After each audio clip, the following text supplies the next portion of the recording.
Welcome to Ole Walls House. It's me. It's your man. It's your main man. It's Ole Walls, and I'm back with you for episode number 118. Got a fun show coming your guys' way. But before we get to that, just want to say, first of all, thank you. Thank you to everybody. Thank you to everyone who watches, who listens. I appreciate you guys so much. So thank you. If you guys could, please rate, review, comment, subscribe, and share the show. That'd mean a lot to me. So thank you for all the support. Thank you for doing that. Thank you for doing that for me. Big thanks to producer Kevy as always. So we got a fun show coming. Before we get to that, if you're looking for 20% off Liquid IV, I got the promo code for you. That's promo code OWH at liquidiv.com or in the show notes below. Liquid IV, I love it. I use it daily. The convenient little pack, 16 ounces of water. Boom, bang, bang, you're ready to go. You got double the hydration of water alone, 3 times as many electrolytes as in your leading sports drink. It's all the different flavors you can think of. I'm a Concord grape guy. They have a sugar-free option. Good stuff. They believe in equitable access to water worldwide, and have donated over 39 million servings of water across the globe. It's vegan. It's non-GMO. It's non-dairy. So you're all set there. So if you're looking for 20% off, liquidiv.com, promo code OWH. That's O for Ole, W for Walls, H for House. Promo code OWH, 20% off, Liquid IV. All right, let's get to the show. Got a fun show coming. We got Ethan E Sexton coming on to talk a little baseball for us, get us ready for the baseball season. And then we're talking PGA Tour golf. We're talking hockey. We've got WrestleMania recap out here too. So fun show, and I will be talking about a new little segment we'll be doing out in the Passing Thoughts spot. So let's get to it. Ladies and gentlemen, baseball season has started, so we have to bring in our resident baseball. Whoops, I started that a little early. I screwed it up. All right, off to a good start. Off to a great start. Well, so resident baseball guy for the pod, Ethan E Sexton. Ethan, also a big deal over at RotoWire, in case you didn't know. So, ladies and gentlemen, welcome back, Ethan E Sexton. There we go. I didn't fuck it the second time. There we go, man. Yeah, I don't know. A big deal at RotoWire is probably overshooting it by quite a bit. But, hey, we're over there. We're getting after it. RotoWire.com/pod. Get yourself a free 10-day trial. No credit card required. We got baseball. We got football. We got NFL. I already said that. We got NBA, NHL. We got golf. They got it all over there, man. So, yeah, thanks for the plug, even though they probably don't need it from me. But that's all right. Well, you're a known contributor not only to I think soccer over there, but baseball, but golf too. Yeah, just recap notes. Siwoo Kim missed the cut, shot a 5 over on Friday, missing the cut. Little stuff like that. Nothing too serious. No deep analysis for me on the golf front. That's for sure. So you're telling me Siwoo was not shaking his ass when you wrote that one? Now I know that's a song, but isn't there also a Minwoo Kim? So could you do it for Minwoo? There's a Minwoo Lee. Never mind. Minwoo Lee is an electric factory. I want to put that out there too. All right, fair enough. Well, Wally, before we really jump into the MLB, we're recording on Thursday. It's your birthday. I just want to wish you a happy birthday, man. Happy birthday to you. Happy birthday to you. Happy birthday to NFL Draft, NFL contributor to the show, Matthew Johnson's daughter, Emily. Happy birthday to Coach Clark from Clarky's Corner. His brother Nolan. So Nolan probably doesn't listen to the pod, but happy birthday to all of you. Big birthday here. Wasn't there something? What else? Oh, yes. Pizza Hut. Yeah. You wanted to stand for the Pizza Hut breadsticks? Was that was the text you sent to me? Yeah, I just wanted to before we jump into the MLB as well. I listened to the last week's Passing Thoughts, and the Pizza Hut breadsticks. You must have just got a bad batch, because those things are phenomenal, man. I've never had a bad set of breadsticks from Pizza Hut. So I just wanted to stand up for the Pizza Hut breadsticks a little bit. I think a lot of people will agree with us. I know you've been a fan in the past. Don't let it dissuade you. Maybe it was just a bad batch. I just want to make sure that. Dude, I was so excited for them. Yeah. I ate the personal pan pizza first because I was like, I'm saving the breadsticks for last because they're going to be better. I ate like half of one breadstick. Like I don't ever not eat food, as you can tell by the constitution of my body here. But I ate half of one. I was like, this is terrible. So yeah, Yeah. I'm just writing it off to a one-off. It was like a gas station or something, right? So Yeah, maybe it they've was- just been sitting there a while. I would say go back to the well next time, don't let it dissuade you too much. The other thing I was going to say, Wally, about the parting of hair, I will say that I used to part my hair into my cowlick all the time, and then one day I parted it going the same direction as my cowlick. Changed my life. I don't have as much, you're thinning a little bit, but yeah, a good part direction, can really change things up for you upstairs there. Although I gotta say, man, it almost sounded like what you were describing was borderline comb over. Are you getting close to that stage, or no, what's no going comb on up over. there? No. So I was actually parting into the cowlick like this. I have a cowlick over here. I went away from it, and it looks better now, apparently. The roommate says she's probably just lying to me. Go with the flow. What I learned was you got to go with the flow of the cowlick, the same direction it's going. That's the way. That must be. It must go this way then. Yeah.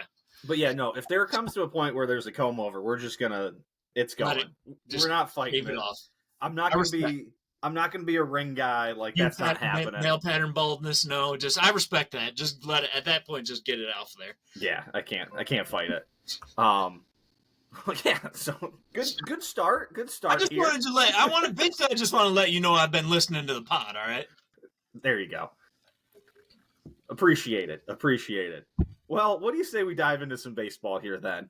I tossed out to you that maybe we talk about kind of run through the divisions, just kind of talk about maybe some quick favorites, maybe a sleeper or two. In each division and kind of work ourselves around the league if you don't mind starting that way.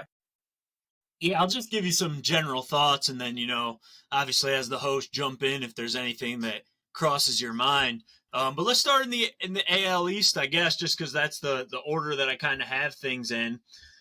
So, I was just kind of looking at the odds this morning and standings. Of course, it's only been 7 games for most teams, so early days here. But, the AL East, the Yankees are actually the betting favorite in the division. This division every year is a juggernaut, right? It's really a difficult one to call. There's always, like, all 5 teams are normally competitive. May not entirely be the case this year. I think part of the Yankees being the betting favorite, they obviously got off to a tremendous start. They're 6-1 right now. 4-game sweep of the Astros to open the season, which was music to all Yankee fans' ears based on the history those two teams have. The Astros cheating scandal, all that good stuff. So obviously they're off to a great start. I think there you go, bang on the can, bang the can slowly. That's the Astros model. But I think part of it is the Yankees are such a public team. You know way more about betting than me, but I would imagine that has some effect on the line, making them the favorite in the division. They are worthy of being considered, a team that can win the division for sure. They traded for Juan Soto in the offseason. He's off to a tremendous start in New York. Obviously, he's a superstar. Him and Judge can really carry that lineup. I think their lineup's a lot deeper this year after that trade. The biggest question mark with the Yankees is going to be the pitching. Garrett Cole's hurt, got some elbow issues. He's hoping to be back, targeting early June to be back. But, a lot of times with these elbow issues, guys will try to rehab, they'll come back, they'll get hurt again. It's Tommy John surgery. So it's really, I think it's going to depend on Cole, how far they can really end up going this year, because he is the bona fide ace, bona fide number 1 for that team. They've got some guys behind him that can do good things in the rotation, but they need him if they're going to get far, win the division, make the playoffs, make a run in the playoffs. So it's kind of a challenge for them if he doesn't come back. A team that was kind of a shock last year, if I'm not mistaken, was the Orioles. Off to a pretty good start. I mean, again, it's hard to say. I mean, baseball's so long. To judge it a weekend is, we're essentially still just doing right from the start of the season here. But, I mean, is there thoughts around the league that the Orioles can replicate what they did last year, or is that more of a one and off kind of thing? Yeah, well, last year was almost like they're a year ahead of schedule. I think most folks thought that this year, 2024, would be the year that they'd really start taking off. They've had the best minor league system, prospect system for years now, and you're starting to see some of those fruits come to fruition here. You know, you got guys up last year like Gunnar Henderson. Won the Rookie of the Year in the American League last year. Adley Rutschman came up the year before. They have a starting pitcher named Grayson Rodriguez, who's homegrown, who looks like he's going to be an absolute stud, number one type caliber pitcher. Oh, and they still have the consensus number one prospect in baseball, Matt Holliday's son, Jackson. A lot of people thought he was going to break camp with the team. They ended up sending him to AAA. He started the season absolutely on fire there. He's going to be up probably sometime in May, I would say, for sure. So they have other guys in their system. Kobe Mayo, a third base prospect who can absolutely rake. So they still have this top-ranked system of guys, even though they've graduated players like Rutschman, Gunnar Henderson, that are helping them at the major league level already. The thing about the Orioles is they're going to start using some of that top prospect capital to trade for impactful players on their major league roster, which is what we saw them do in the offseason when they traded for Corbin Burns, former Cy Young Award winner. They traded for him from the Milwaukee Brewers, and he's had two absolutely phenomenal starts to begin his Orioles career. So they have an ace that they traded for in Burns. They have a burgeoning ace in Grayson Rodriguez, who they brought up last year from their system. And they have all these guys in the minors who are blocked by stud players at the major league level that they're going to be able to use as trade chips to fill in any holes they need. If I was going to put a bet on this division, I'd take the Orioles at plus money. I don't have it right in front of me. Give me a second. I can get it. Sorry about that, the delay there. Division winners, the Orioles are plus 250. I would rather take a shot on them at plus 250 than the Yankees at minus 105, even though this will be a difficult division to call. Noted. Yeah, I was just looking at I wonder if these are updated. I'm seeing a little different, but I'm using FanDuel just because it's convenient for me, but you might be looking at something else. I was looking at RotoWire. I was trying to plug you again. We do have odds on the website, but I just have FanDuel up because it's easy. FanDuel's probably a little more up to date anyway. A little easier to look at as well. Anything else in the East? I mean, just Toronto. They're off to a pretty slow start offensively, especially.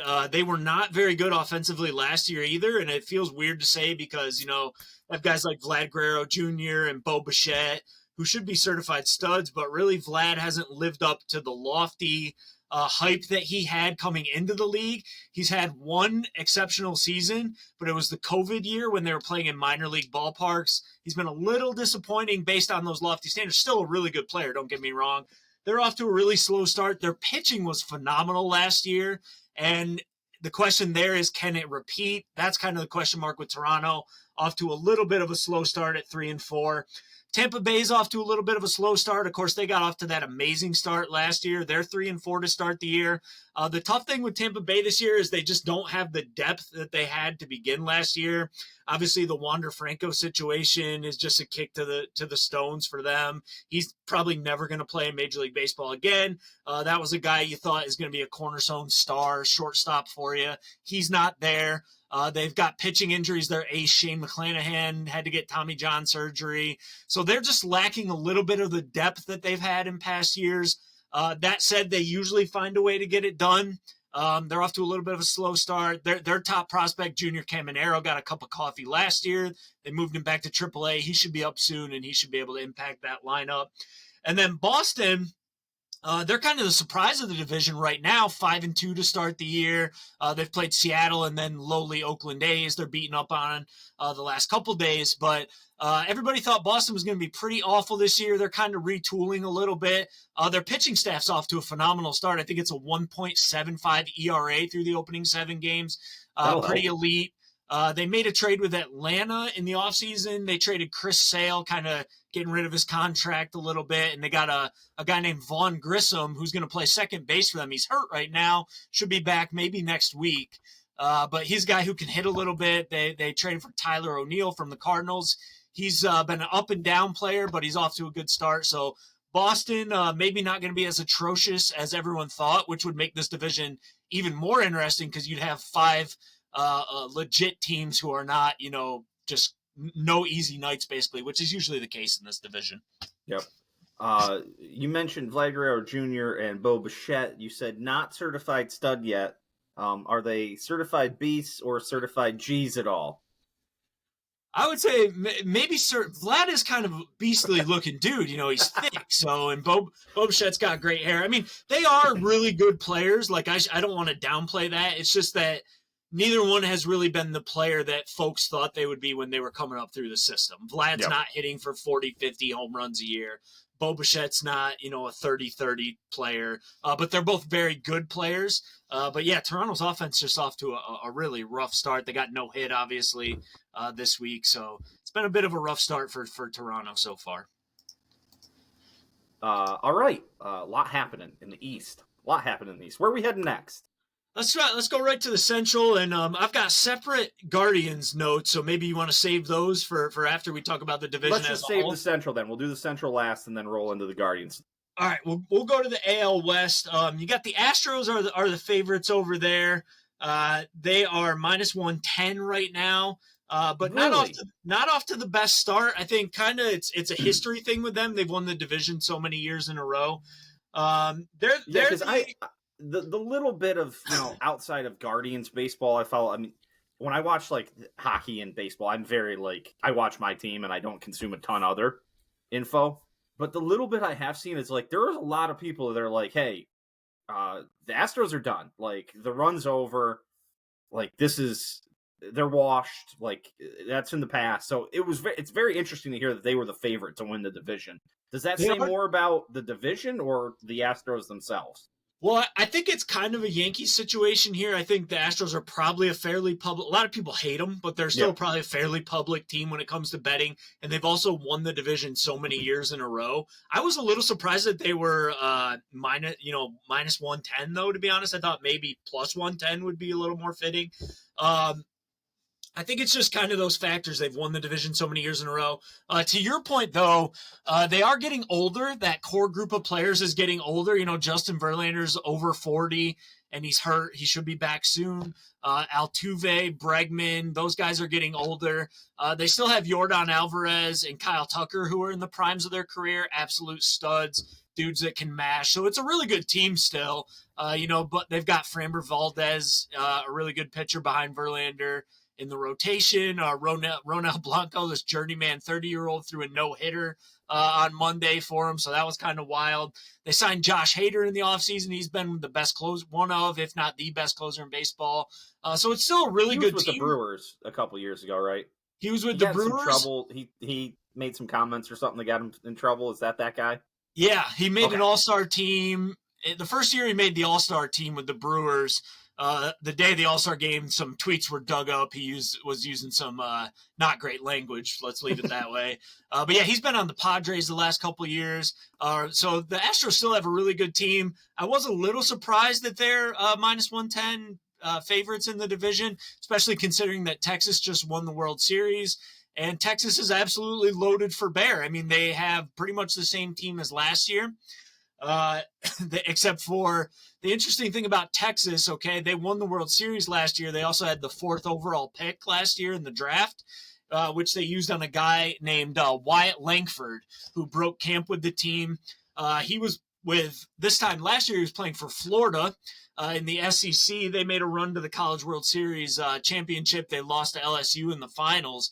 But this is a guy who absolutely raked in college, was in the mix for the number 1 pick. Last year's draft was a phenomenal draft. There was 4 or 5 guys that could have ended up going number 1. Langford slipped to 4 to Texas. So you got the World Series champ picking 4, pick Wyatt Langford, absolutely mashed at Florida. Absolutely mashed at every level of the minors last year. So they started him at A-ball, he crushed. Moved him up to high A, crushed. Moved him up to double A, crushed. Ended the season at triple A, crushed. Dominated spring training this year, broke camp with the team. So he vaulted up prospect boards. He was a top 1, top 2, right there with Jackson Holiday prospect by coming into the season this year. So the World Series champs have the number 1, number 2 prospect as well. He breaks camp with the team, go straight into this lineup that's already loaded with Marcus Semien, Corey Seager, Adolis Garcia. Oh, they also have this guy, Evan Carter, who was a top 5 prospect last year that came up late in the season and played phenomenally in the playoffs. So they have 2 guys that are the front runners probably for the rookie of the year, and they just won the World Series last year. So that's why I was a little surprised to see that they weren't the favorites in this division. They're plus 200 on FanDuel. I like those odds a lot if I was looking to make a bet, because this is a team that's pretty stacked. That offense is going to be deadly all season long. They're going to hopefully get Max Scherzer back at some point, so that'll be a boost to their rotation. DeGrom maybe late in the season. But yeah, this is a team that's loaded for bear once again this year. Let me give you Wyatt Langford's stats last year in the minors. In low A, he played 3 games, hit .385, a home run, and 4 RBIs. In high A, over 25 games, he hit .333. I don't know you can fill me in on what all the exact breaks. It's .333, .453, .644, 1.097. The last one is OPS, if I'm not mistaken. It's either OPS or slugging. I'm not sure which they have there. Either way, I know those are all high numbers. With 5 home runs, 15 RBIs, and 7 stolen bases. Then he went up to Double-A for 12 games of that season, hit .405, .519, .762, 1.280, 4 home runs, 10 RBIs, another stolen base, and then was on the Triple-A for the last 6 games of their season. So, yeah, you weren't selling him short. He was running through the minor leagues last year. An absolute stud, man. And he came into spring training. I think he hit 6 or 7 home runs in spring training. And he hasn't hit a home run yet in the majors, but he's off to a pretty good start. He's been hitting pretty well. So he's just adding to a lineup that was already deep. So kind of cool for Texas fans how that worked out, where you win the World Series and you have arguably the best player in the minor leagues now impacting your major league roster straight away, less than a year after he was drafted. Yep. So the only other things for the West I had, Wally, is, Seattle, the lineup's looking pretty rough. On paper, they have one of, if not the best pitching staffs in the league, but your Guardians just beat the hell out of pieced them up, man. George Kirby and Luis Castillo. So they're off to a rough start. Their lineup is the problem year in and year out, it feels like. They're going to need to step it up a little there. The Angels, they went 0-2. They got a new manager, Ron Washington. He's this fiery dude. He's been with Atlanta. You know him. Yep. Used to coach the Rangers. He's been with Atlanta the last, He coached the Nationals was he with the Nationals for a little bit? I don't believe so. He was the manager for the Rangers. He might have been. You might be right. I'm not sure, actually. His name is Washington, so maybe that's why you're thinking that. But he was a longtime Oakland A's coach. Yeah, he's in Moneyball. Yep, he's portrayed in Moneyball. He was the manager for the Rangers for a while, had a little cocaine issue, I believe. He got fired, and he's been a coach for the Braves lately. This is probably his last chance to manage a team. Fiery dude. He's with the Angels. The Angels obviously lost Ohtani in the offseason. Not much is expected from them. Started the season 0-2 with 2 losses in Baltimore. Wash called a team meeting 2 games into the season, Wally. And insane. I love it.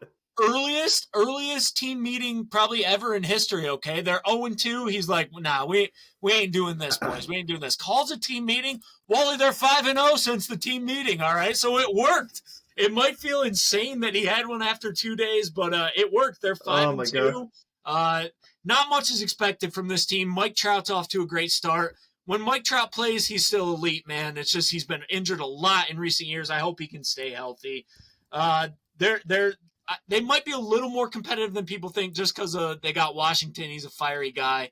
Might be able to get the best out of some guys who have not been very good lately, but not much expected from them. And Oakland, it's going to be an awful season. Not much else to say. Not much else we really need to say about Oakland. Mike Trout is 32 years old already. Yep. He's in a little bit of a decline phase, but still really good when he plays, man. It's just the injuries have been kind of mounting up on him. Yeah, and I know 2020 was a shortened season, so they didn't play all 162 games that year, right? They only played like 2020, 80 no. Like they played 80 I think they played 70 some. I'd have to look. or So, 50 something like that. Since 2020, he's only played over 100 games once. He played 119 in 2022. Hasn't even sniffed 100 games outside of that, really. Yeah, that's been the issue, man. He just can't stay healthy, but he's still a great player when he's available. Yep. All right, I think that takes us over to the NL for now as we circle back to the AL Central. So, yeah, the NL East, Braves, massive favorites, minus 430 as of this morning. Deserved, man. I think this is the best team in baseball. They had the best roster last year, and I think it got even better. You know, they added this guy from Seattle, Jared Kelenic, who was a top prospect. Hasn't really been able to make it work in Seattle, but Atlanta usually gets the best out of guys. There's still a lot of potential in the bat. We don't need to fluff the Braves too much on this podcast. No. There's too many Braves fans that listen to this. Yeah. They're just elite. I mean, that's all there is to it. They traded for Chris Sale. They'll get the best out of Chris Sale. They're just an elite team, a great team. They deserve to be minus 430. It's just what happens in the postseason. You know, that's where they're gonna make the postseason. They should win 100 games. But it's just what's gonna happen from there. The Phillies. Wait, I gotta jump in before you get to the Phillies. Go ahead, man. Harper obviously off to a rough start this year. Slano was absolutely dogging him in a group chat because the play where he fell into the dugout and how, what a stupid play, what a fucking idiot. 2 days later, my man just made fucking Slano eat his words, fucking goes grand slam. I was like, Slano was ready to write him off for the year because he injured himself, and then he was off the next day, scheduled day off. So he was like, oh, fucking idiot. And then 2 days later, he's hitting grand slams. So good to see your Harper shut up, Slano. Everybody enjoyed that. Yeah, no doubt. He was off to a horrible start. He was 0 for 11 coming into Tuesday's game, and then he hit 3 home runs, including a grand slam. I have no worries about Harper. As long as he's healthy, he's going to hit. He's still kind of learning first base a little, so that fall was terrifying as a Phillies fan, you know, but hopefully that's how he plays, though. He plays with reckless abandon. Hopefully he can dial it in a little and not hurt himself playing the position. But no worries about him hitting. If he's healthy, he's going to rake. I'm not worried about that at all. But Harper is another guy who's shockingly old to me already. Yeah. The fact that Harper is 31, it's him and Trout came in a year apart from each other.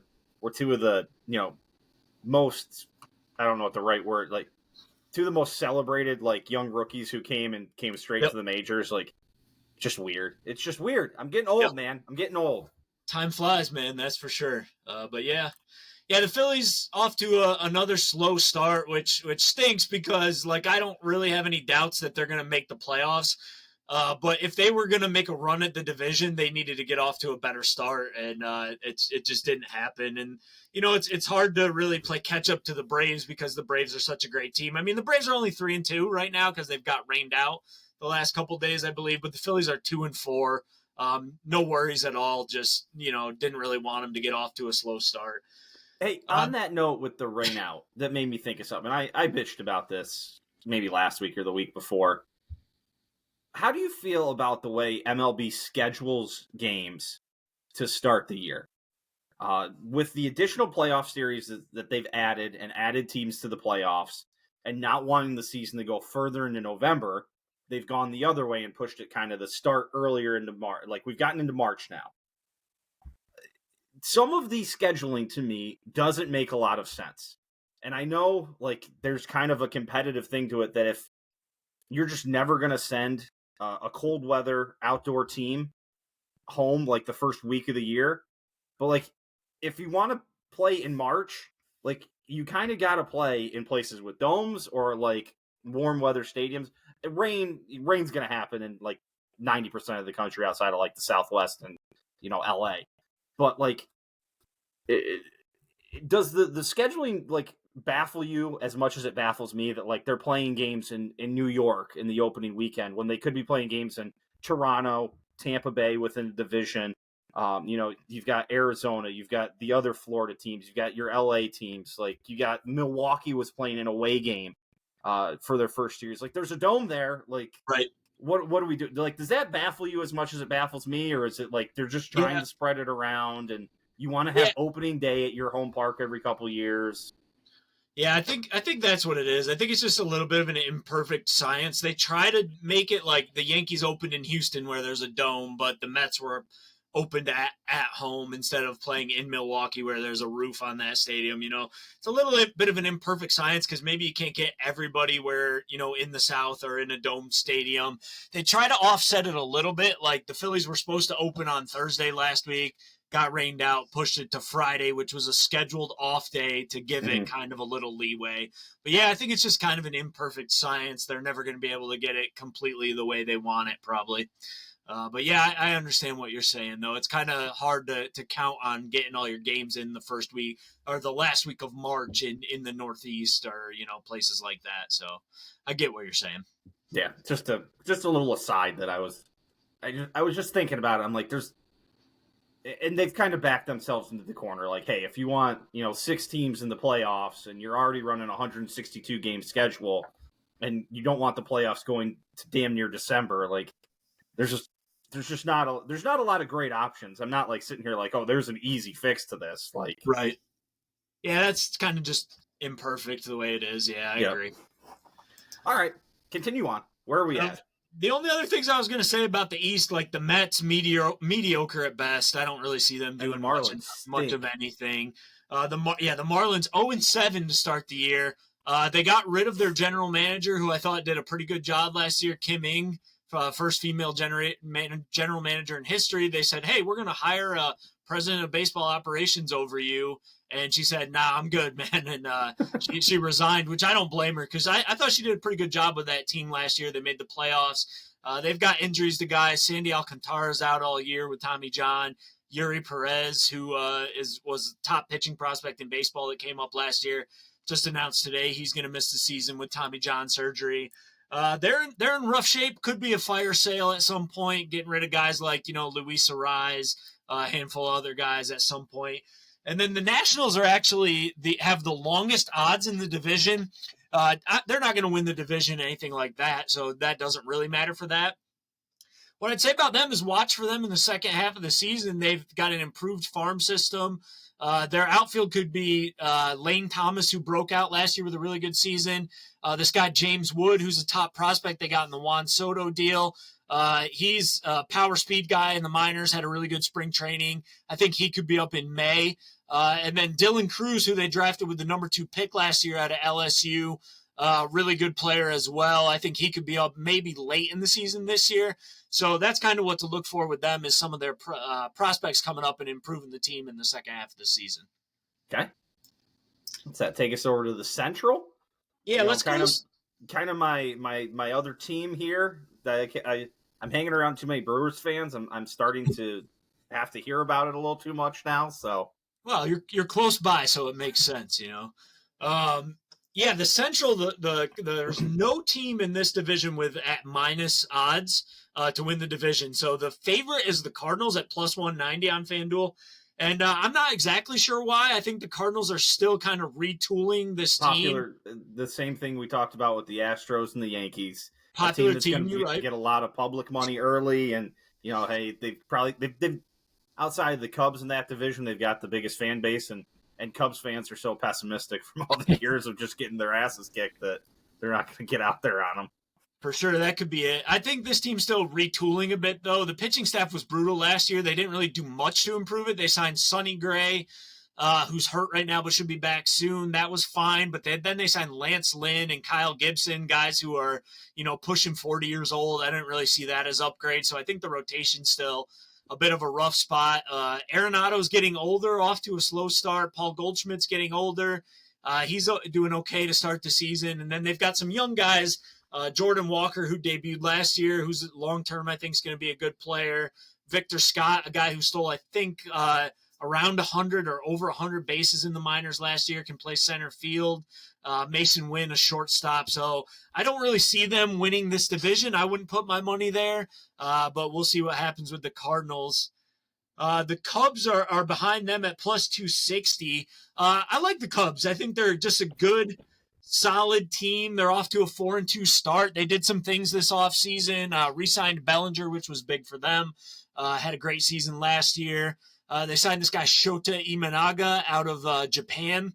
Didn't get that much publicity because Yamamoto got it. We'll talk about him in a minute with the Dodgers. But Imanaga Really good stuff. Pitched great in his debut Monday, I believe it was, against the Rockies. I think he fired 7 shutout, 8 strikeouts, looked really good. So they've done some really good things to boost that team. I like the Cubs. They got Craig Counsell from the Brewers, arguably the best manager in baseball. So I like the Cubs long term. They have arguably the number 1 pitching prospect in the minors, Cade Horton.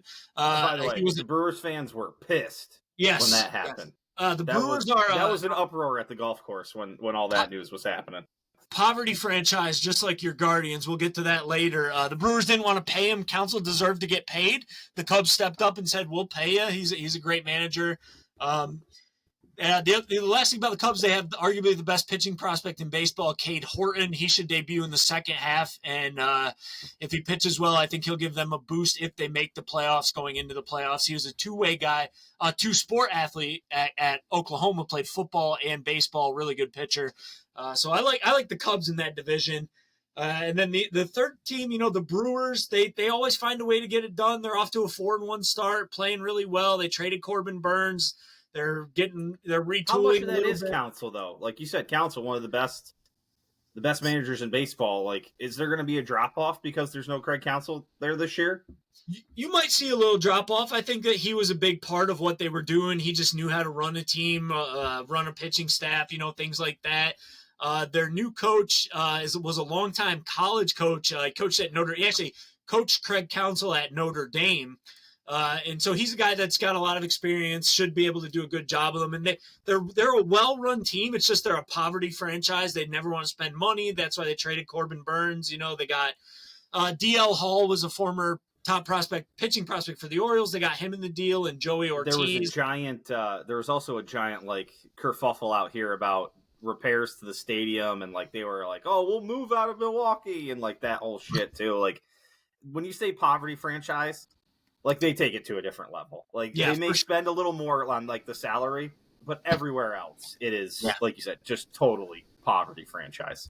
For sure. So that's a frustration for fans, but they're off to a good start. I think they're going to be in the mix all season long.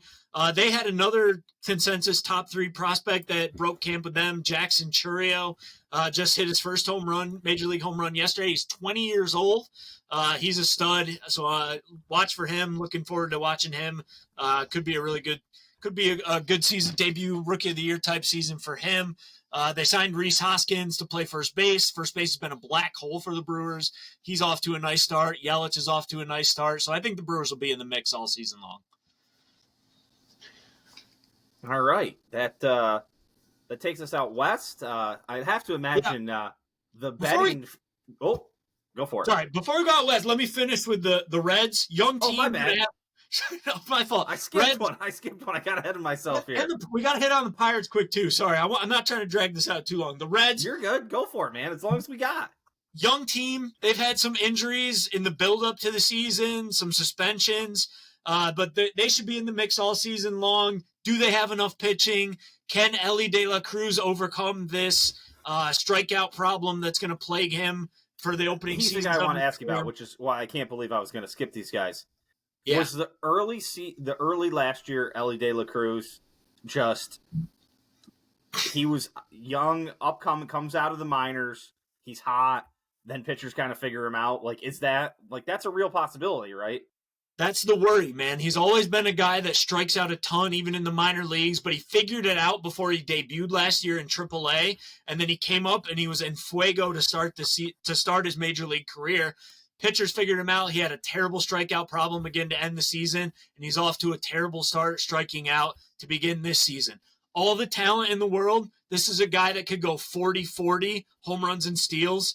He has that kind of upside if he can curb the strikeout rate, and that's going to be the big issue for him going forward. So that's the main question marks with the Reds. And then the Pirates, man, the Pirates are off to a nice start. They're 5-1, leading the division. The Pirates about to sink into the rivers. Yeah. Seriously, with all this rain. The Pirates, man, they've been retooling for years, rebuilding for years. They're starting to get some of the fruits of that labor as well.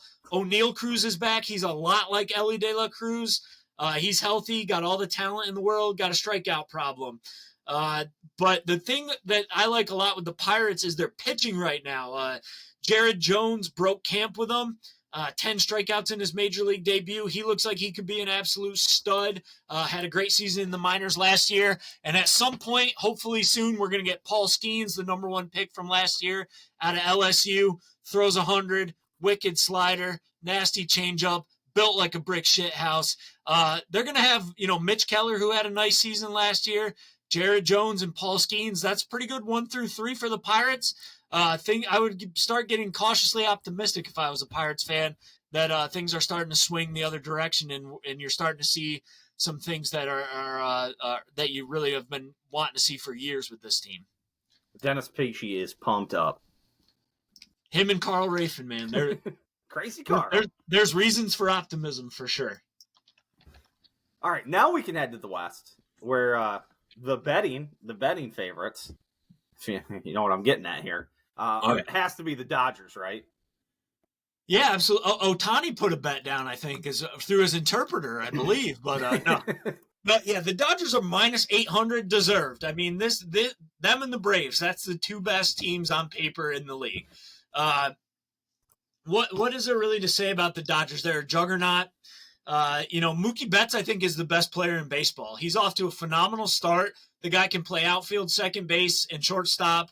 I mean, he's just, I think he's the best player in baseball. He's the most fun to watch. I think, Acuna's great. Obviously 40-70 last year. Never saw it before. Won the MVP. He's up there as well. But Mookie Betts is just an incredible player. Freddie Freeman, just year in, year out, stud. Ohtani, stud. This pitching staff right now, it's going to get Walker Buehler back relatively soon. Clayton Kershaw in the second half. But they signed Yoshinobu Yamamoto out of Japan. He's the favorite for Rookie of the Year. Had a rough first start in Korea against the Padres, but looked great against the Cardinals at the weekend. So just an absolute juggernaut of a team, minus 800, deserved. They're going to win 100 games. So not much to say about them other than they're great. I mean, as you run through those names of players, like, again, I know a lot of the players on Cleveland, like pretty much all of them, because I watch. I mean, it was amazing to me. I watched like 100 games of theirs last year. Like outside of those guys, like, and the big guys, like Bryce Harper, your Mike Trout's, like most teams, like they're coming up to bat. I'm like, oh, who's this guy? And I'm like having to research them as I'm watching. But like the guys you name on the Dodgers are like household names in baseball, right? And it's incredible how many of them they have. Ohtani, Betts, and Freeman are definitely top 10 players in the league, arguably all in the top 5. Like, you can make the argument for all of them. Betts is definitely in the top 5. Ohtani is definitely in the top 5. Ohtani's the best player when he pitches and hits. It's hard to really argue against that. Yeah. And Freeman, I put him in damn near the top 5, if definitely the top 10. So, yeah, they're just absolutely loaded for bear. Well-run franchise, rich, there's not much that can stop them. The rest of this division, I think, is really interesting outside the Rockies, who are awful. That's all I'm going to say about the Rockies. But the battle for second place, I think, is really going to be interesting between the Diamondbacks, who were in the World Series last year, and then the Giants and the Padres. The Padres, retooled coming into this season, traded Soto, got a lot of pitching back in return from the Yankees. That's something they really needed last year. The rotation wasn't great. They got some pitching depth. So they're I think a retooled team, a team that should be in the mix all season long. Still have Tatis and Machado, so they still have star level players. The Diamondbacks, I think, did a good job of adding on. They have this really good young core. They added, Eduardo Rodriguez, who unfortunately strained his oblique. He's going to be out for a while in the rotation. But after that news broke, they signed Jordan Montgomery, who was great for the Rangers last year, to a 1-year deal. He's ramping up, should debut, by May, I would say. So they did a good job adding some pieces. They should be right there again in the mix. And then the Giants, they finally landed some free agents this year. They've been trying to sign free agents for years, tried to get Harper in 19, tried to get Judge, just haven't been able to land these top free agents. They signed Blake Snell, who won the Cy Young Award in the National League last year. He should be able to debut by May. He's a late start to his season, just like Montgomery, because of when these guys signed. Signed Jorge Soler, who's a legit 40 home run bat. And they signed a center fielder out of Korea named Jung-Hoo Lee. So they landed some free agents this year to improve on a team that's been solid the last few years. I think all three of those teams will be in the mix for second place in the division. Nice. Yeah, my computer's tweaking here. I'm trying to go back and forth between things and it's tweaking out on me. All right, I'm back with you. All right. Anything else out there in the West? Nope. I think we're good. Okay, there we go. I fixed it. All right. All right. Yeah, let's circle back to the AL Central then. Yeah, the Twins are the favorite, -110. I think rightfully so. I picked them to win the division last year. I just like them a little bit better than all the other teams. Really good rotation led by Pablo Lopez, who I think is a dark horse Cy Young candidate. They have a good lineup. You know, they lost Royce Lewis, which was a bummer. Royce Lewis, who was hit grand slam every time you look up last year, it felt like. Really talented player, but can't stay healthy. It's a lot like Byron Buxton, who is also on the Twins. Two really talented guys who just can't seem to stay healthy. But I think Minnesota are deserved favorites. Just a really good, solid team, all facets of the game. So I like them. I'm going to skip Cleveland for now because I got some more in-depth thoughts for you. I think Cleveland and Detroit will battle for second place. Detroit's an improved team, really deep pitching staff that looks good to start the season. Like what they're doing in Detroit, some good young nucleus. They have a guy, Colt Keith, broke camp with them playing second base as a rookie this year. Just a really solid hitter, should have a decent season, give them a boost. 4-0 Detroit are. I think they're in a doubleheader with the Mets right now. Not sure how they're doing, but they've yet to lose on the season. I think them and Cleveland will be in the mix for second place. The White Sox, I think it's going to be a brutal season. They should be basement dwellers. They're rebuilding for sure. So that's going to be their focus. Kansas City, rough season last year. They're only off to a 2-4 start, so not great. But there's some signs with this team that they should be better this year. They have a legit AL MVP candidate in Bobby Witt Jr., just an absolute stud, guy that can go 40-40. Just a stud, great player. They have some other really good young players around him. And then they made a trade last year. They traded Aroldis Chapman to the Rangers and got this guy Cole Reagans in return. Was lights out for them in the starting rotation after that trade. He's a dark horse Cy Young candidate as well. And then they signed some guys in their pitching staff, Seth Lugo and Michael Wacha, who were both on the Padres last year, had decent years. I think it just brings the floor of their pitching staff up. Doesn't really help the ceiling necessarily. They're not big ceiling guys, but it makes their rotation way more competitive. Kansas City, I don't think they're going to be in the mix for a top 2 spot in this division unless things really go their way, but they should be more competitive this year. And this is a division, by my feel, not that that means anything, but this is a one playoff team division. Like, it's going to be the winner gets in and probably nobody else is going to scare for the wild card. Like, you're going to have to win the division of this one to get in is my feel. I mean, you have that same kind of feeling. Yeah, much like last year, I think that's probably right. You could see the second place team sniffing around the second wild card spot probably, but I'm not sure it's going to happen. Second or third wild card spot, I should say. Sorry. Yep. All right, let's go to my Guardians. You talked about poverty franchises, and I wanted to just kind of double check this. I pulled it up. That's why I had all my browser problems. I pulled something and drug it down to the wrong box here. Cleveland they operate like a poverty franchise. They've been owned by Larry Dolan and family since 2000. And if you look back at their late run with the Jacobs family, who invested a lot of money in the team, built a new ballpark, they were one of the top spending salary teams in the league. The Dolan family, once they got through like the remnants of the team that they inherited, they were one of the top spending teams for like their first couple of years as the owners. And then after that, they're in the bottom third almost every year of salary. For a couple of years in like the 2014, 2015, 2016, 17, 18 year, they got up to like middle of the pack and were spending a little more than the league average. But outside of that, they're putting no money into the salaries of their players. I mean, they've kept one player throughout the years. It's been Jose Ramirez. Everybody else, as soon as they get ready to need a new contract, they get dealt. I mean, you can go through the list of the pitchers that they've had. I mean, the CC Sabathia, Cliff Lee, on and on and on and on. I'm losing the righty who from Texas, and I think he went Kluber. Thank you. Who was part of that 16 and 17, 18 years that they were really good. Like, they just get dealt. And I think Shane Bieber is on the block.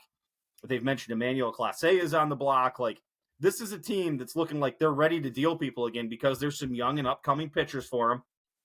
You look at like Tanner Bybee. They've got, maybe Tristan McKenzie if he can get back from injury, but his first start this year wasn't great. Like, what is there to expect from this team? There's a lot of good young prospects. I think they'll probably challenge for the division this year if they can find some sort of offensive production. It's been there in the first couple games, but again, they've played the Athletics and they've played the Mariners, so it's hard to really judge it thus far. What are the prospects for this team kind of moving forward this year and in the next couple years? And I know they've got a couple of good prospects down in the minors that had some nice showings in spring training. Kyle Manzardo and I'm blanking on the other all of a sudden right Chase here. DeLauder. Thank you. The Slaughter. Yep. The Slaughter, as he was being called throughout the Guardians Twitter circles. Yes. Yeah, the Guardians should be in the mix, okay, but they're so frustrating and annoying because Manzardo and Chase DeLauder should be on this team, especially DeLauder, because this outfield is atrocious, all right, and it has been for years. Outside of Stephen Kwan, like Stephen Kwan is a good, solid. Yes, he's a good leadoff hitter. He's got a good glove. He's a smart player. But outside of him, the outfield stinks. It's horrible. I believe the Guardians haven't had an outfielder hit for 20 home runs in like 5, 6, 7 years. Something crazy like that. DeLauder. They only had one guy hit for 20 home runs last year. It was Jose. True. The next, their big power hitter is Josh Naylor, who hit 17 home runs last year. Right. He hit pretty good percentage, but yeah, DeLauder should have absolutely broke camp with this team. I think Manzardo should have as well, but they're a poverty franchise. They want the extra years of service. I was going to say, it's just to get the extra years of control on them, right? That's absolutely. all this is, right? There's no like Manzardo, you can make a case because they have Naylor. Like, Naylor can play first base, sure. But DeLauder should have been on this team, and he better be up by May, or I don't understand what they're doing. He absolutely raked in spring training. The one thing that the Guardians could say is, he didn't play a lot in the minors last year because he had some injuries, which is true. But he absolutely crushed in the Arizona Fall League. He absolutely crushed in spring training. He should be on the team. Manzardo should be up. Whenever DeLauder comes up, Manzardo should be up as well. And then your lineup's not that bad, right? Like Andres Jimenez, Jose, and Josh Naylor are all off to really good starts and should have good solid years. You get DeLauder in there. Kwan's a good leadoff man, like you mentioned. You get Manzardo in there. That should help the lineup. It's just if you don't bring them up until May, now you're off to a great start, but what's your record going to be? Are you already going to be falling off the pace? That's the question. The pitching staff's as solid as ever. Bieber went to Driveline. He went to Jared of Major League Baseball. He went to Driveline. But he's made massive improvements. He's pitched great. Like you said, it was against the A's and the Mariners, crappy lineups. But he looks great. He excelled. It was 6 innings both times, no earned runs, 20 strikeouts in those 2 starts. Like, dominant. It was impressive. He's throwing harder. His velo's up, so he looks great. If you fall out of the race, he probably gets traded because he's in the last year of his deal. So Clase, same thing. He was rumored to be on the block in the offseason. I am shocked he's still on the team as of right now, to be honest. He's got years of control, so he's going to be more expensive for a team to trade for, but if they get the right offer, he could go as well. That's the question. Can the lineups give you enough? Can the pitching give you enough? You're going to get Gavin Williams back at some point. He's on the injured list, but they do have good young starters. They churn them out every year, so that I'm not too worried about the rotation. It's just, can the lineup give you enough? One thing I don't love to start the season is that Bo Naylor, Josh Naylor's brother, seems to be in a platoon with Austin Hedges. Yeah. He's a left-handed hitter, so they're not starting him against left-handed starters. Austin Hedges cannot hit. Hasn't been able to hit for years. Incredibly as a defensive catcher. So I get it, but let's let Bo Naylor hit against lefties because the upside is with Bo Naylor. That's one of my biggest bitches so far this year. It's like, why are we not seeing Bo Naylor? And like, I just don't get it. Like, Hedges isn't. I know he's a great defensive player, but like, he's not gaining you that much more with how much he gives up when he's at the plate. Right, like, he's an automatic out at the plate. It feels like. Like, Agreed. If he comes up in a pressure situation, you're like, just fucking, if it's 2 outs and 2 on, like, fuck it, just move on. Just let's just go to the next inning, and maybe the pitcher will be a little more ready. You'll get a little less cold than watching Austin Hedges fucking whiff at balls for 6 straight pitches. It's brutal, man. I thought I get why they re-signed him for like the mentorship for Bo Naylor, help him, get his defense up. But if you don't let Bo Naylor hit against lefties, he's never going to hit against lefties, right? So the upside is with Bo Naylor. Let him play. Get Manzardo and DeLauder up there, and then maybe we got, a lineup that's deep enough to keep you in the hunt for the division all year long. And that's what I'm seeing. Like I said, there's some good pieces. Like Josh Naylor hits well. Kwan is a good leadoff hitter. You've got Jose Ramirez. Jimenez has potential. He's batting, his percentage is incredible. I think he's batting like 350 this year right now. He's year in, year out a stud, but to your point, he's only still in Cleveland because he took a team-friendly deal. Yep. So it's like, but if you could add a couple of other pieces where they actually, like, they can't just throw fastballs down the middle and get these guys out, like, and you actually have to make a pitcher work with DeLauder and Manzardo, like, get those guys in there. Like, and I know it's all about control of the player because this franchise is run by pussies.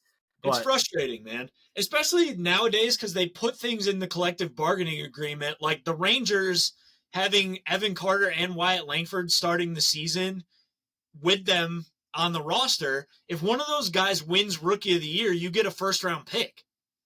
So, like, last year, like, the Orioles got a first-round pick because Gunnar Henderson won Rookie of the Year. The Diamondbacks, 2 years ago, Julio Rodriguez, Seattle. So, like, it incentivizes these teams to get the guys up, and Cleveland still won't do it. That's the frustration. Yeah, it would a new owner in Cleveland would, I think, go miles for this team. And I'm never expecting Cleveland to be in the top 10 of, spenders in the league. But, like, we don't need to be 25th every year. Like, there's enough history in Cleveland. They get decent enough crowds most years. Like, if that team gets good, like, the stadium fills up. Yep. Like, it's not like you get good and, like, the stadium's empty like it is in Oakland. Like, right. If the team's good, like, they sold out. I mean, granted, this was 20 fucking years ago now, but, like, they sold out, 5 years in a row of home games when they were good. Like, the city will get behind a good team. It's not like it's an apathetic city. Like, the city likes winners, and they have so few of them in all their sports that, like, when it does happen, like, they're there. So that, I think, is the most frustrating thing. Like, you can get it with an Oakland because it's like, it doesn't matter what you put on the field in Oakland. Like, the stadium's going to be half empty. Right. Agreed, man. It's frustrating for sure. And hopefully you guys stay in the mix, by the time those guys come up, and then, maybe you can cook with a little something there. So the other thing, and it was kind of a surprise a little bit last year, was the bullpen was a little shaky for Cleveland last year. Is that something to continue worrying about? I mean, obviously, again, so early into the season, and they haven't been tested. The bullpen hasn't been tested at all. Is that a worry for these guys again this year? The bullpen being kind of getting from the starting pitcher, especially if the starting pitcher only can get 4 or 5 innings, to the back end with Class A. A little bit, yeah. I mean, Class A blew a lot of saves last year. Yeah, it wasn't his best year last year either. But when he's on, I think he's one of the best closers in the game. And relief pitchers can fluctuate sometimes like that. But like they signed Scott Barlow, who was a closer for Kansas City. He got some experience closing, decent arm. But like some of the things kind of, James Karinchak was bad last year. He's hurt. So it's not the deepest bullpen, you're right. But, if you stay in the mix long enough this season, bullpen is one thing that you can fix in season relatively easily. So there is some optimism if they stay in the race that they'd be able to improve any shortcomings there. Okay. All right. That's good to hear. Anything else to add? I mean, I guess the only big thing that we didn't talk about is the Tristan McKenzie question mark. I mean, essentially didn't pitch last year. Like, yeah, a little bit, but I mean, he was out essentially all year with injury. Bad first start, but I mean, again, one start. I mean, everybody's going to get beat up at least once, if not 4 or 5 times throughout the year as a starting pitcher. What do you think his prospects are to getting back? If I'm remembering correctly, he's not a guy with a ton of pitches in his arsenal. Like he's got a couple of pitches he really leans on, and I think it's a fastball and a big sweeping curve, and then kind of not a ton beyond that. I mean, is that something sustainable? Yeah, I think the biggest question mark for him, I think, is just health, man. I think he needs to he probably is going to need a little time to ramp up just because he didn't pitch a lot last year. He just needs to stay healthy, but his frame is just like scary. His nickname is Dr. Sticks, I believe, Yeah. which is a great nickname. But 6'5", 170, he's just slight build for a pitcher. So I think the biggest question mark with him is health. But the nice thing is, you don't need him to be a number two. Because in theory, you've got Bieber up top, you've got Tanner Bybee, who had a rough first start, but should have a good season. Gavin Williams will come back. So, if McKenzie can be your 3-4 and just stay healthy and even be just a decent arm, I think that's good enough to kind of keep you in the race. It's going to come down to health with him as the primary question, I think. Yep. All right. Okay. All right. You made me feel a little better about Cleveland somehow through all that conversation. Stay in the mix until those prospects come up, and then I think it'll be a much better team, lineup especially. Get Gavin Williams back healthy, and, it's not a bad team. It's just, you need to plug some holes. Yep. All right. We ran through the divisions. You got any players to watch, guys to be on the lookout for MVP, Cy Youngs, stuff of that nature? Yeah, just maybe quick awards talk here. AL MVP, Soto's the favorite right now, plus 360. Judge is right behind him, plus 600.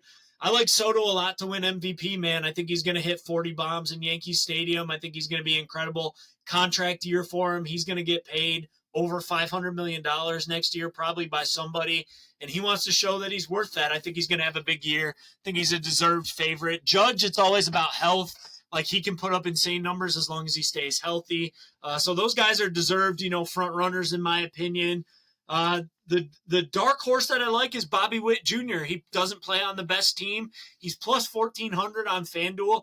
He's hitting, I believe, give me a second. So he was hitting 500 on the season entering last night. I know he got a couple hits. He is hitting... no, I'm wrong. He's down to 400 now, but he's off to a great start to the season. Terrible. 2 home runs, 2 steals. Not on the best team, so might not put up the biggest RBI and run totals, but they are improved, so we'll see. I like him as a dark horse, though, because he could legit go 40-40. He's an absolute stud. So that's kind of my take for AL MVP. NL MVP, give me Mookie Betts, man. Acuna potentially back-to-back plus 550. Don't hate that. He's an absolute stud, but Betts I just think is incredible. He's the front runner right now, plus 350. Not a big fan of any of the dark horse guys, like Harper's plus 1,400, Ohtani's plus 1,500. Ohtani's only hitting this year, which drags him down a little. Still a worthwhile flyer at plus 1,500. Matt Olson plus 1,400. Don't love that. Think he had a career year last year. Should be really good. Oh, I know what I wanted. I forgot to ask you this when we were talking Dodgers. What's the rationale behind Ohtani just hitting? So they didn't call it Tommy John, but he basically got Tommy John. I think he got an internal brace on his elbow, so he's not going to pitch this year. He should be back next season. Okay, I knew there was some sort of injury that they were working on it, and I was thinking, I was like, I don't think he got Tommy John, but I knew there was an injury that they were kind of staying away from, but I just wanted to confirm that. Yep. Yeah, he's just got an elbow injury, so he's not going to pitch this year. He's going to pitch next year. But yeah, he's, plus 1,500. He could do it as a hitter. I just think it's a longer shot since he's not pitching. Yep. I like Betts at plus 350. His odds were probably better before he got off to this incredible start, but plus 350, still decent odds for him to win MVP. Not in love with too many of the long shots, like I said. Right. AL Cy Young, Corbin Burns is the favorite, off to a great start, plus 700. Pretty decent odds there for the favorite, so not bad. My dark horses are Pablo Lopez, like I said, plus 1,100. I like him, and Cole Reagans, who we talked about there with the Royals, plus 1,200. I think they're pretty decent as long shot odds. Bieber's up to plus 1,100. So still fairly long for him. He's off to a great start as a dark horse as well.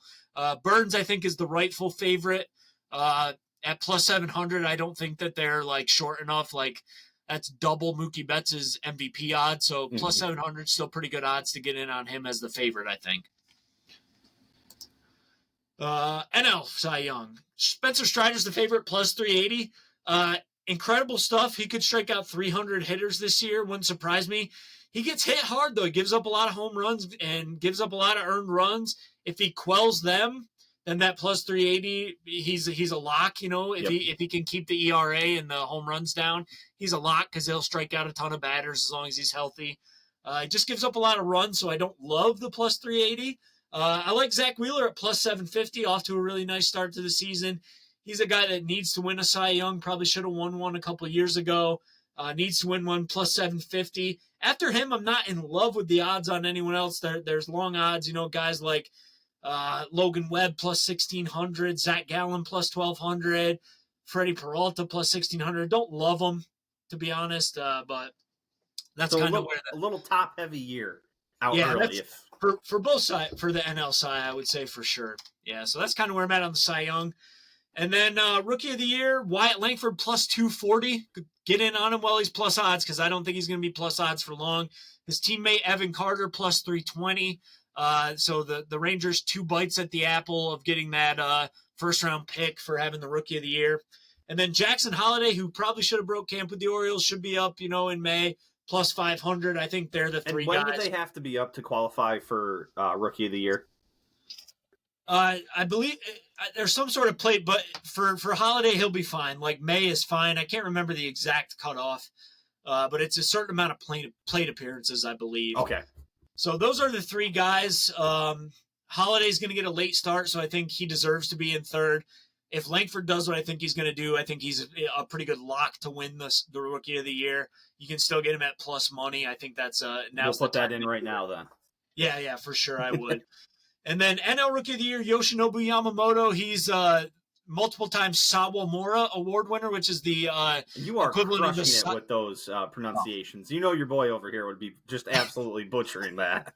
You haven't done UFC talk in a while, but I need UFC 300 next week. Maybe we'll get some fight game talk, and you can butcher some names for me. There's going to be some fight game talk, and then there will be just some absolutely butchering of the names when I get Love to it. that. So don't Absolutely worry. That's coming later in this week's pod. I love it. Yamamoto, multiple times Sawamura Award winner in Japan. That's the equivalent of the Cy Young Award. He's also won the MVP award in Japan. So it's a little unfair to say that he's a rookie, as we've talked about before with these international players that come in. He's plus 260 for Rookie of the Year. I think he's a deserved front runner. You can still get him at plus money. He looked really good against the Cardinals in his last start. Jackson Chourio, who we talked about, plus 350. I think he's going to have some peaks and valleys because he's only 20 years old. He's got insane upside. Just a super talented guy, but just 20 years old, might be tough for him to have a great season. But I think they're the 2 deserved front runners. Not in love with any of the dark horses. The one dark horse I'll throw out is Jared Jones for the Pirates, who we talked about a little bit when we talked about the Pirates, plus 1,800. If he can have a great season like he's got off to this, it's only 1 start. But, he could be a decent dark horse option. Not really in love with any of the other options that I saw. Okay. All right. Did we miss anything? I don't think we missed anything. I think you gave us the rundown of rundowns for this year, my man. We're over an hour. I think we were pretty thorough. I don't want to keep you too much longer. So I think we're good, man. And just appreciate you having me on.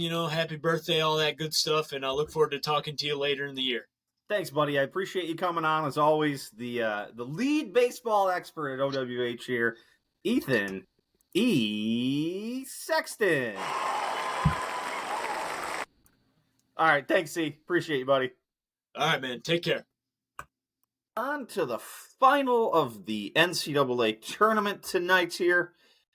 We have the Purdue Boilermakers and the UConn Huskies.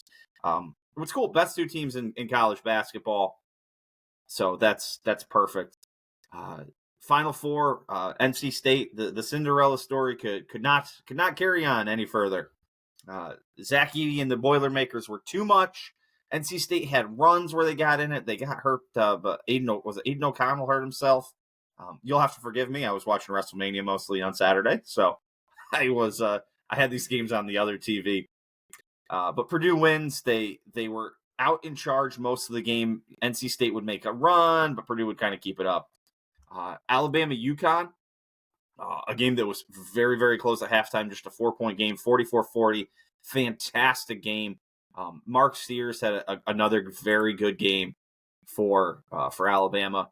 But in the end, UConn has done what they've done all tournament. They've just kind of pulled away. The Huskies cover again, and just balance from the Huskies.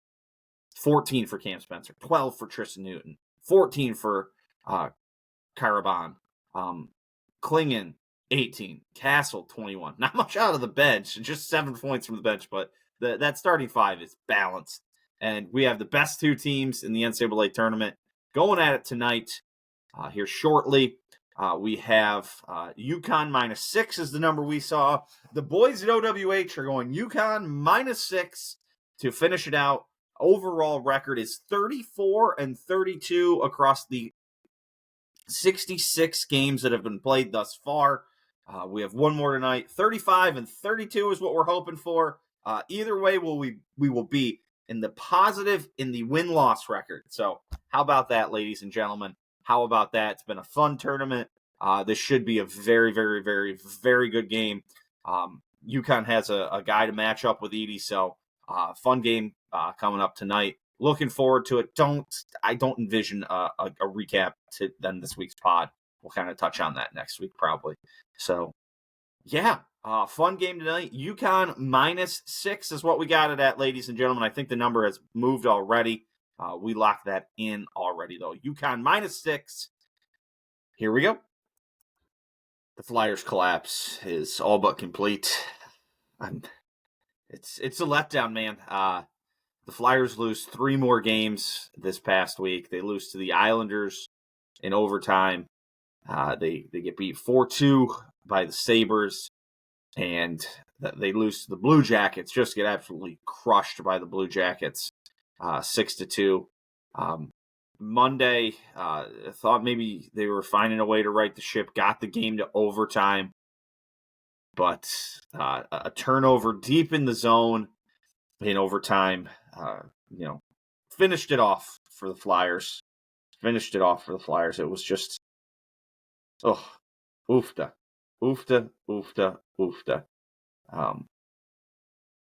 Gosh. They did bring in the new goalie Fedotov. Obviously that hasn't worked out any better either, just of recent. Flyers now losers of 7 in a row. They are out of the playoff picture currently. Fell to 6th in the division. They are not in the wild card. They're a point back of the Red Wings, who have 1 less game played. And they're even in points with the Penguins and Capitals, again, with 1 more game played than both of those teams. They have 1 more game played than the Red Wings to clear that up. They're going to have to win all 4. They have 4 games left. They got the Canadiens, again, a crappy team that beat the shit out of them a couple weeks back. The Rangers, one of the best teams in hockey. The Devils, who were inching closer to being at the same level as the Devils, same points and everything after being well ahead of them. And then the Capitals, another team fighting for the playoffs. Yeah, losers of 7 in a row. 7 games in a row. 7 games in a row. The last Flyers win came on March 19th, beating the Maple Leafs in what, thought was a huge win at the time. But alas, it was not. Then there was a loss to the Canes. They last beat the Bruins. I lied, which was a huge win. They beat the Leafs and the Bruins within a matter of 4 days. They went to overtime with the Hurricanes, and we thought, ooh, something may have here. Then it lost to the Panthers, lost to the Rangers in overtime, lost to the Canadiens, a loss to the lowly Blackhawks, lost to the Islanders, lost to the Sabres, lost to the terrible Blue Jackets. And now in the last 10 games, they are 2-5-3. They've gotten 7 points. 7 points. If they could have won, let's just pick out the easiest games for them to win. The Canadiens, the Blackhawks, and the Blue Jackets. That would have got them 6 extra points. If they just beat those teams they should beat, 6 extra points, they would be 4 points out ahead of the Islanders with 1 more game played, but 4 points out ahead and in a great spot. It looks dicey. A once promising season falls apart at the end. Ashke Bhatia, I think I'm doing it right, ladies and gentlemen. Ashke Bhatia brings home the win at the Valero Texas Open. I believe this is his second PGA Tour win. Yes, he won the Barracuda championship. Interesting enough, both times he's won a PGA Tour event has been in a playoff, which is pretty cool. But yeah, a tournament I wasn't really watching because he started the day with a 4-shot lead and I think got it out to like 6 at some point. So I'm watching a TV show with the roommate, and all of a sudden I just kind of checked. I had Denny McCarthy in my golf pool, so I was like just checking to make sure he was staying out ahead of everybody. He was like 1 under on the front 9, and then I'm looking as he's coming down 18, and I see the scorecard of all scorecards on the back 9.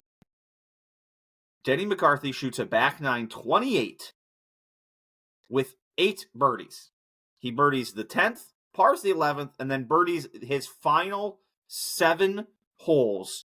Makes a great putt on the 18th to send it into a playoff. So then I flip it on. My guy, Denny McCarthy, is in it. We got a playoff. It should be stated that Ashke played pretty good fucking golf on Sunday himself. Like, this wasn't a choking kind of situation. Oh crap, I hate when it does this. I'm on the lead. I go to the leaderboard because I'm just going to give you, kind of how it works. And then you have to see his it shows the playoff. All right, we got to it. He made 1 bogey. He shot a 5 under 67 with 1 bogey, 3 birdies to start the day on 1, 2, and 4. Bogeys 10, immediately gets it back on 11, gets one on 14, makes a putt to, after Denny McCarthy gets to 20, he makes a putt to send it into the playoff on 18. Then does a little bit of this, and all of a sudden, apparently, his shoulder pops out. My guy's getting physio treatments out on the playoff hole on 18, but it really didn't matter because Denny McCarthy hits one in the rough off the tee, has to lay up, and then just in one of the worst shots you'll see a professional golfer hit, just absolutely lays the sod over it. Misses, 20, 30 yards short, and just an absolute implosion. Unfortunate because he played such amazing golf to get himself back into it, and again, just chunks it. Chili con carne, chili dip, fatted it, whatever you want to call it. Just unreal. Just chunked the ever-living fuck out of it and dumps it in the water in front of the green. And Ashke is gonna be your champ at the Valero Texas Open. Quick little note about Ashke and the upcoming Masters, which I'm so pumped for. Love the Masters. Absolutely love it. Here's the Master stat of the day from Nasifura2. He's like the guy for all things OWGR on Twitter. The last 2 players to win the Masters after winning the week before were Sandy Lyle in 1988 and Phil Mickelson 18 years later in 2006. Add 18 years to 2024. At 18, yeah, I spoiled it. At 18 years to 2006, that's 2024. Ashke, here we go. Also, just to add to the kind of weirdness, Ashke, if he won, it would be 2024 again. Left-handed players have won the Masters in the last 2 years, ending with 4. Phil Mickelson in 2004 and Bubba Watson in 2014. All that said, I don't think Ashke is going to win the Masters. So it's so excited for the Masters. Gonna get the pimento cheese and the egg salads rolling. We'll be ready to go. Best golf tournament of the year. Haters be damned. Speaking of haters, Greg Norman made a comment. I hope there's more context to this. I'm too lazy to go look for it, but he said, Taylor Gooch is the best iron player in the game of golf in the past 20 years that I've personally witnessed. We can take this a couple ways. Maybe it's just Greg Norman being a fucking idiot. It's like, I wonder why no one wants to take Liv seriously. And if you do, you're a fucking loser. So he's just being a douchebag, which is probably, again, unless this comment is just totally out of context. Again, could be. Otherwise, he's just being a douche. Taylor Gooch is the best iron player. Taylor Gooch is a good iron player. Like, let's not get it wrong. He's not a bad player. I don't know why they've chosen Taylor Gooch to be like the martyr of LIV. Like, come on. But the best iron player 20 years ago is 2004. Tiger Woods was fucking Tiger Woods from 2004 to 2008. Tiger Woods is the greatest iron player ever. Ever. Not to mention, Scotty Scheffler is doing things with his irons that are unbelievable. Colin Morikawa, a couple years back, was on another planet. Oddly enough, Jordan Spieth in his run was a fantastic iron player. Like, you can just go through this and do things. Like, I can't even believe it. I shouldn't even fucking said anything while I'm on these fucking stupid idiots from LIV.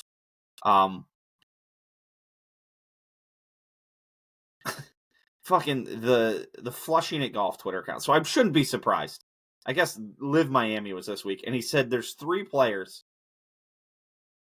in the top 5 at LIV Miami who should be at Augusta. Taylor Gooch, who's won 3 LIV events in 12 months. Again, who cares? Dean Burmester, back-to-back DP World Tour wins. And then Louis Oosthuizen, back-to-back DP Tour wins and missing his first win. I could actually kind of get behind Louis, but Dean Burmester? Really? Dean Burmester is who we need to have? He said, when people talk about pro golf being divided, this is what it means to me. I don't care if the best players all play week to week on tour, but I do care if they're not all competing in the majors. Dean Burmester, we're really upset that Dean Burmester isn't playing. Sorry, Dean. But actually, I don't care. You guys took the money. Like, that's what the money was for. The money was because you guys were going to miss out, and you had to convince them to go there because the golf opportunities aren't better. The money was for that. The money was for this exact thing. Like, I don't fault you for taking the money, man. Hard to say I wouldn't take that fucking kind of money if I was put in that shoes. Double it up, guaranteed. Fuck it. Probably would have done it. But, like, the money to compensate you for the fact that you may miss the Masters. You may miss an Open. Actually, you shouldn't miss Open Championship or the U.S. Open because you can just fucking qualify for them. But, like, there's going to be shit you're missing. That's why they paid you. So shut the fuck up. And if you're going to support that league too, like, shut the fuck up. Like, this is what you wanted, apparently. You wanted these guys playing 54-hole shotgun starts, which, again, suck ass. But whatever. I'm done. Also, we should swing back to the Valero. Ashke and Denny McCarthy finished 9 clear of third place in Rory McIlroy at -11. Cue the Rory hype. Rory's hot going into the Masters. I'm not falling for it. I'm not picking his ass this year. All right. I just hit me. Maybe I'll do a Masters like YouTube live thing later this week. I don't know. No guarantees. No guarantees. I want to line somebody up and I haven't even asked. So possibly it could happen. All right. Let's keep rolling. For my passing thoughts, this is going to be mostly probably WrestleMania here. I'll try and keep this relatively quick. I know I've been going for a while, but I'm gonna geek out on WrestleMania. WrestleMania was fantastic. Sunday was better than Saturday, but I had a good time Saturday. Saturday was okay. So I'll just kind of run through the card. When things stand out, I'm gonna shoot them out here for you. But Rhea Ripley and Becky Lynch for the women's title, pretty good. No complaints. I think pretty good entrances if I remember right. A good match, nothing to complain about. The ladder match was the early highlight of Saturday. I loved it. First off, R-Truth is just unbelievable. He's just a jewel, just one of the best out here. Gargano and Ciampa playing into the R-Truth calls him DX. They're kind of wearing a little bit of DX gear. The part of the match where R-Truth wanted the hot tag, despite the fact that this is a ladder match, and he gets it. He comes in, he does the Cena routine, he goes for the pin, and then I was like, damn it, like, they're not giving it to these guys. I love them too, but Awesome Truth comes down with it. R-Truth climbs the ladder, brings home the gold. R-Truth is just perfect, man. Perfect. There's nothing about it that isn't. Andrade and Rey Mysterio versus Santos Escobar and Dominic Mysterio. And whatever. It was, hey, Jason Kelsey showed up. Okay. That's about all I got. Hang on. They fucking launched somebody. I don't know what that guy's name was. Let me see if I can find it in the recap here. Wild apparently is his name. Part of the LWO. Carlito and somebody else just fucking launched this guy. He was like standing on the middle rope, and they like jerked it and like tossed him like 20 feet out onto the ramp. Jay and Jimmy Uso, man, that was probably the worst match of the night. Damage Control versus Jade Cargill, Naomi, and Bianca Belair. I felt like they just didn't have anything to do for those ladies, and they kind of threw them all together. It was fine. It was fine. Gunther and Sami Zayn was a pretty solid match. Sami Zayn gets his moment. That was pretty good. That was a pretty solid match. And then the main event was The Rock and Roman Reigns versus Cody Rhodes and Seth Rollins. It took a little long to get going. They really gave the whole setup a ton of time at the start of the match. And then we got like 10 to 15 minutes of them like brawling out through the crowd. Rock and Rollins went into the crowd. Cody and Roman went up the ramp. That probably wasn't all necessary. There was an incredible moment where when they started that the ref started counting, and The Rock yelled at the ref. He's like, "I will fire your ass if you keep counting. I'm on the board." That was chef's kiss. Chef's kiss. But yeah, that was a fun match. The Cody entrance is always fantastic, and on the big stage, it's even greater. Cody Rhodes doing the rock bottom to The Rock on the tables was great. This was cool. It was a fun match. Night one. Okay. That was my thoughts. Like, okay. I wasn't bored to tears. There were a couple times when I was like, yeah, I could do without this, but for the most part, it was pretty solid. It was a middle of the road kind of night. We go to night two. Night two was that was a fun night of pro wrestling, man. McIntyre and Seth Rollins, I will say CM Punk on commentary was horrid, like bad. Just it felt like he was forced. It was bad. Drew McIntyre gets the win, finally gets his title win in front of a full crowd. That was cool. Does some taunting to CM Punk, which was weird. He did a weird crawl across the announce table, but it all leads to Damian Priest cashing in the Money in the Bank. Senor Money in the Bank is now Stephanie McMahon opened the show. Stephanie still good. The people who sang the opening, who sang God Bless America, what were their name? War and Treaty or something like that. Killed it. Absolutely awesome. The Pride versus the Final Testament in a street fight with Bubba Ray Dudley as the guest referee. We had tables. There was a table they couldn't get set up correctly. We were doing what's up. Oh, awesome. Great. Fun. Just perfect. It was great for what it was. We needed like a 10 to 15 minute match to get some things going. Great. AJ Styles and LA Knight was pretty solid. Nothing crazy, but just good. Logan Paul, Kevin Owens, and Randy Orton. Another just fantastic match. I Show Speed apparently was in the Prime costume this time, not KSI. Orton and KO coming to the ring on a golf cart, and KO flying down the ramp, and Randy Orton being concerned in the back, telling him to slow down was great. It was fun, man. It was fun. Orton and KO teaming up on Logan Paul early. Logan Paul comes out with the victory in the end. Io Sky and Bayley. Had no idea about the backstory that Bayley was essentially out of that group now. But good match. Another solid match. And then the coup de grace, man. The main event. Cody trying to finish his story. Incredible entrances. And then we just went fucking nutty.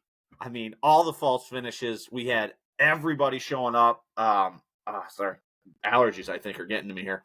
I don't know about you guys, but I've been developing allergies late in my life. Like as the weather gets warm, I get like fucking runny eyes and they get like red and itchy. Not itchy yet, but they're starting to run, so that means the itchy's probably coming. Oh, sorry. Where was it? Oh, so then we just brought everybody. And this is exactly what I was hoping for. It lived up to it. It exceeded it. We start with the Usos. Jey Uso did a little bit of the Jeff Hardy thing after Jimmy came in and delivered some super kicks. He did a little bit of his dance, like coming down the thing. Oh, man. Then Solo Sikoa shows up and starts causing havoc. Cody's kicking out of everything. And this is where we just start going. And Cena comes down, hits the attitude adjustments. Then we get The Rock and Cena face to face. We get The Rock with a rock bottom on Cena. Out of nowhere, the Shield music hits. And for about 20 seconds, I thought Dean Ambrose was coming out of somewhere. But in a weird moment, and they didn't. I read something after that played this right. Rollins comes in, just gets laid out by a Superman punch. But what leads to that is, hang on, I'm bouncing around here. Sorry, it was just the hecticness. It was so awesome.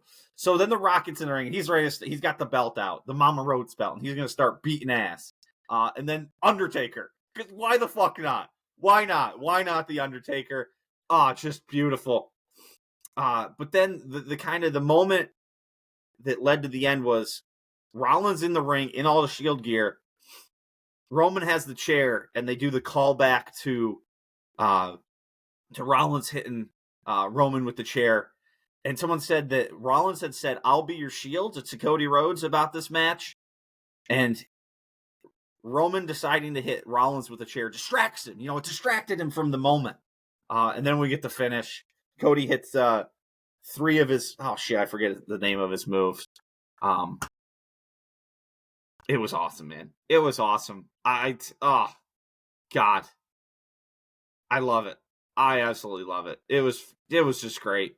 We get the celebration at the end was fun. I loved it. It was fantastic. It was perfect. I loved every minute of it. The only thing it was missing was, as they're all standing in the ring at the end, Stone Cold just should have came out with just cases of beer, and I think the final image should have just been Cody standing in the middle of the ring, soaked in booze, all by himself. The mat just covered in beer and beer cans. That would have been the only thing that made it better. That one, I went a little longer on that than I thought. I'll just toss in a couple of things here. Hardy and Nickelback did a CMT Crossroads thing that was absolutely fantastic. Of Truck Bed, I would suggest you check that out. Even if you're not a Hardy or Nickelback guy, I think it was very, very good. I forgot to say this in the last pod. On Easter Sunday, the in-laws were over, and my father-in-law announced the score of the Purdue and Tennessee game. And the roommate immediately looked over at me with zero hesitation and said, "What do we need to cover?" I loved it. It was maybe the most proud I've ever been of my wife in my entire life. Started watching The Gentleman with the roommate. I mentioned that. First episode was good. Looking forward to that. Finished Friends. I think that's a show I've seen every episode of multiple times, but I don't know that I'd ever watched it start to finish. Finally finished that. Heading into the Masters, Justin Thomas parts way with Jim Bones Mackay. Will have a new caddy on the bag. What else? I'm just double checking my notes here. Oh, Caitlin Clark, hell of a career. I watched 3 women's college basketball games in a row. God knows when the next time I'll watch one of those be. She's helped them deliver massive ratings, so good for her. They just ran out of steam against that South Carolina team that was pretty good. I think Guardians are 7-2. Let's go. Bieber is going to be on Tommy John. That happened after Ethan and I spoke. And one final thing, I'm going to add a new segment or part of Passing Thoughts. I don't know how I'm going to do it. I'm going to do like an albums of my life kind of moment. on the pod going forward. I'm going to pick an album that I like or that I have, kind of an attachment to, and I'm just going to talk about my favorite songs, most underrated songs, try and find some tidbits about it, how it relates to me when I listen to it, like when I first listened to it, when I've listened to it the most, something like that. Just something new for the pod.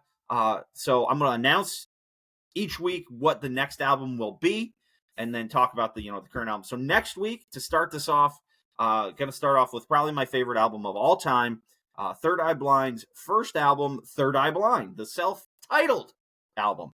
So that's going to kick it all off for us. And yeah, I think that's about it. So let's go wrap this thing up. Closing time, everybody. Just want to say thank you to everybody. Big show here. So if you made it to the end, I appreciate you guys. I appreciate all the support. So thank you. Big thank you to E. He brings it when he comes on. So thanks, E. Really, really appreciate it. Thank you to producer Kevy as always. He's always producer Kevy, even if I'm doing the editing. If you've noticed, there's probably a slight drop off in how it looks and everything. But big thanks to him as always. So we're back next week. We got the Masters. It's full swing baseball season. The new segment, the albums of my life. I don't know if that's what I'm going to call it, or OWH albums, or OWH music hour, whatever. I'll figure it out. We're going to start that with the self-titled Third Eye Blind album, Third Eye Blind. We'll be doing that. Masters, NCAA final recap, Raw after WrestleMania recap. So fun stuff still coming. We still got a lot of good stuff coming this summer. So till then, peace.